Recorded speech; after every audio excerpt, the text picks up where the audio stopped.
এনএসডিতে ছবি স্ক্যান করে বসানোর জন্য কিভাবে ছবি রিসাইজ করতে হয় আমরা সেটা দেখবো এখন।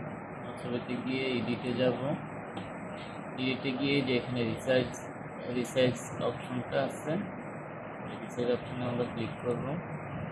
এখানে আমরা পিক্সেলে ক্লিক করব। পিক্সেলে ক্লিক করার পরে আমরা এখানে টিক মার্কটা উঠাই দিব।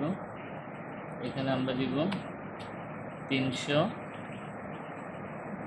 এখানে আমরা দিব 300। ওকে বাটনে ক্লিক করে দিব। ছবি রিসাইজ আমাদের হয়ে গেছে। এই যে আমাদের ছবিটা রিসাইজ হয়ে গেছে। এটার এমবি দেখাচ্ছে 38 কেবি, 38 কেবি এমবি দেখাচ্ছে। 1 এমবি নিচে হইতে হবে এবং 300/300 হইতে হবে।